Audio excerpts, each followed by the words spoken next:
people, my name is Roel. I am a health and nutrition coach and a diabetes practitioner, and I post these videos to help motivate you to be as healthy as you can be.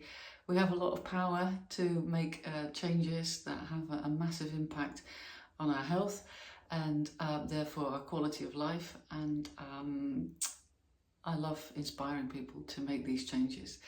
So today I want to talk a little bit about how you can do this without it stressing you out to the point that you feel a bit miserable about it, because if that's the way you do it, then you're probably not going to be that successful, because I don't think you can be consistent if you force yourself to do stuff that you don't really want to do, or stop yourself from doing stuff that you really do want to do. And there's always a bit of that involved in healthy living, isn't there? We always have to stop a few things that we like doing that are not great for us and start doing some stuff that's not easy to do. But I do think that there is a way to make that easier and therefore more effective. And that is to just keep your finger on the pulse on a weekly basis. Ask yourself, what can I do to be a little bit better? And not set yourself crazy ass goals that are unrealistic, that are really difficult to achieve, because then there is too much resistance against you doing these things. And what you want to do is to set yourself little goals that you don't mind doing, you don't mind having a go at that, and then you start to create consistency, and that is going to make you successful in the long run, because you'll keep on doing these things, you get used to them. And maybe when you're used to them, you can increase the intensity and maybe do them for a little bit longer, or do them a little bit harder. So it gives you a tool to get results and keep the results, because that, in my experience, is the biggest challenge. A lot of things can make you very successful, even in a very short time, but whether you're able to maintain those results, that's the big question. And for a lot of people, that's not easy. In fact, that is where they often struggle and then eventually give up, because it's so soul destroying. If you make changes, you get results, and then you lose it all again because you can't maintain it. So how do you find that way to make it doable, to not let it ruin your life? How can you still have a bit of fun and do some things that maybe not that good for your health? I always find it interesting in some of the programs that I work on for the NHS. Of course, there's a certain script of certain material that we deliver, and one of the things that pops up in there is that there are no such things as bad foods. And I sort of get what they're trying to say with that. It's about not shaming people into eating certain foods and not make yourself feel bad. But my take on that is slightly different. I do think that there are bad foods. I can't really make a case for donuts. You know, they're just not good for you. I don't know how you can make a case, maybe for mental health in the short term, but it'd be very short term that you feel better eating it. But in the long term, there's just nothing good about them. And I wouldn't say that they're not bad foods. They are bad foods, but what I'm saying is that doesn't mean that you can never have them. It depends on how often you have them. And if you have them every now and then, and you make up for it by being good most of the rest of the time, then there's no problem. And so you can live a life where you can enjoy the things that you really enjoy. But I think it's important that you make choices, because you can't be naughty the whole time, because then, of course, you're never going to get good results. So you've got to maybe make some compromises, but you can prioritize. You can make decisions about what is non-negotiable for you. If your life's not worth living without Cocoa Pops, and if you haven't had your Cocoa Pops for breakfast, then your day's ruined, then I think you should probably have the Cocoa Pops, but then make up for it the rest of the day by having a healthy lunch that doesn't contain a lot of carbohydrates, or at least not refined carbohydrates. And make sure that with the Cocoa Pops you don't also have drinks that are high in sugars, or something else that adds more sugar to it. So you can make these decisions and still get good results. Being healthy doesn't mean that you have to be good all the time. So make a list of things that are non-negotiable, and hopefully that list is not too long, because then you still might have to make some compromises to I think ultimately you want to be good 80% of the time, then you can be a little bit naughty 20% of the time, unless you're still at the beginning of the journey where you need to get a lot of results because you're on the verge of becoming diabetic or you need an urgent issue sorting. Then you might have to be good for a little bit more of the time to get those results. But once you get to a position where you have achieved a few things you want to achieve, and then there's no reason why you can't let your hair down a little bit every now and then. And I suggest that you probably should do that to, to be happy, to feel good and enjoy life. And you can eat food for pleasure. You don't just have to eat food for nourishment. And that was the case when we were hunter-gatherers a long time ago. But now we have the luxury of being able to enjoy food for pleasure. And I suggest that when you do that, that you really make a point of enjoying it. If you're going to indulge in food that's not good for you, not good for your health, I should say, then make sure that you enjoy it. Take your time to eat that food. Get the best version of it that you can get so you get the most enjoyment out of it. Take your time, smell it first, imagine what it's going to taste like when you bite into it, what it's going to sound like, really enjoy it. Eat it slowly, and then you get a really good experience from it, and then you're less likely to need more of it. If you like eating chips with mayonnaise, like I do, and you just eat it very quickly and guiltily, then you're not really going to enjoy it, and you probably just want it more often because you didn't get the satisfaction from it. But if you have really nice chips and take your time to enjoy them, then you probably won't need it that often. And so be very selective about when you're going to have a treat and then really enjoy it.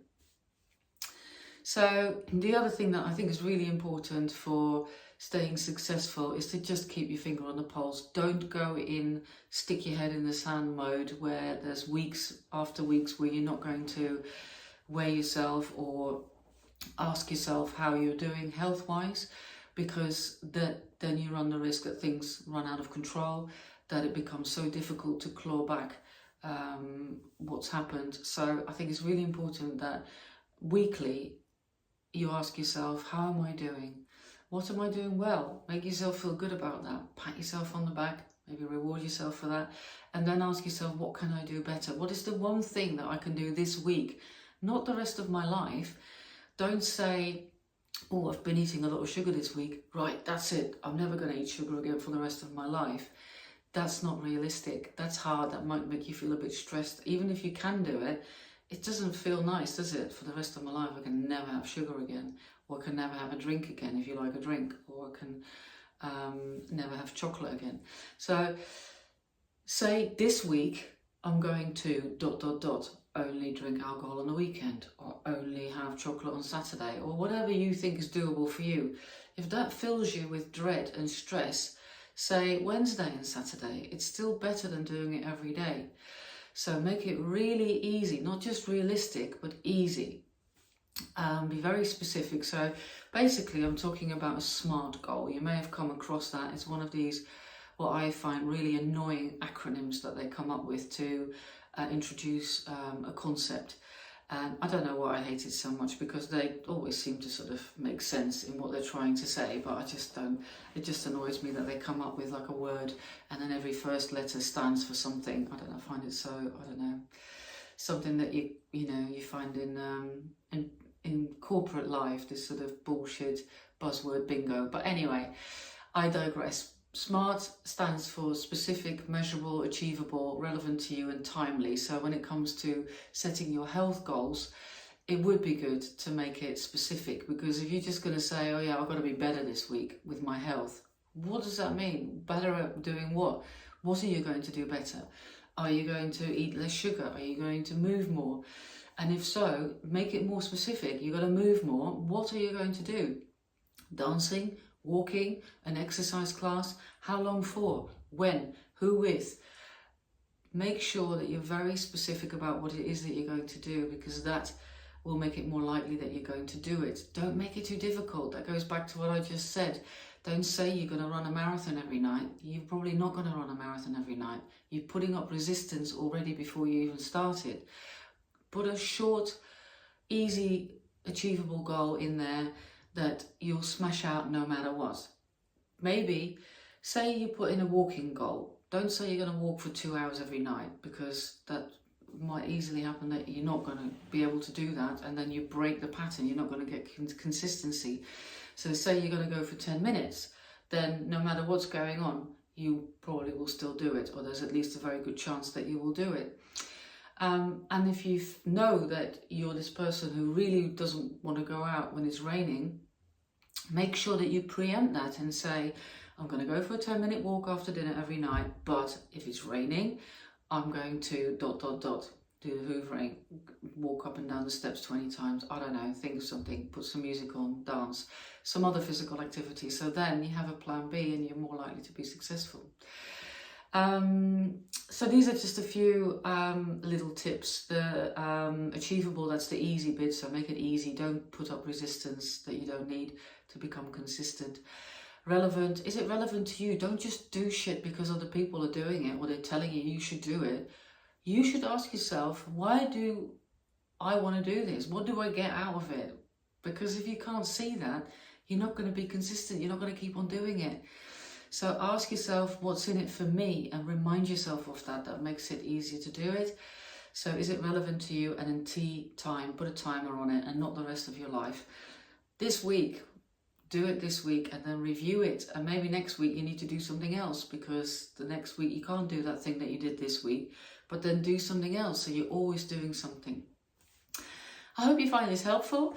There are many, many different ways that you can be healthy so don't feel that there's only one way or the highway, whatever people are telling you. You're the expert on yourself. Listen to yourself, see what works. You don't always have to have scientific proof or a recommendation by certain people for it to be good for you. If it's sensible and not dangerous, obviously, then you can try it. And if it works for you, then happy days. Why do you need that scientific proof or recommendation of anybody? So be sensible, listen to your body. If it works, keep on doing it. If it doesn't, change it, try something else. Be open-minded and don't be afraid to experiment with things.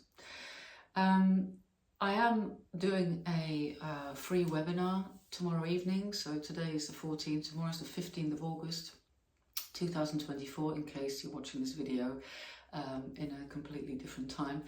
But I'll do these webinars regularly, so if you've watched this be after the 15th, then let me know that you're interested in this kind of webinar and I'll keep you informed. But it's a webinar on effective goal setting, and it comes with a super duper handy goal setting workbook, so you can go through that and it will help you to identify your goals and achieve them and become consistent. It's only a 1 hour webinar. It's tomorrow evening, 8 o'clock, British summer time. So I'll leave the details on how to register below, and think about what you're going to do this week, whether or not you're going to join the webinar.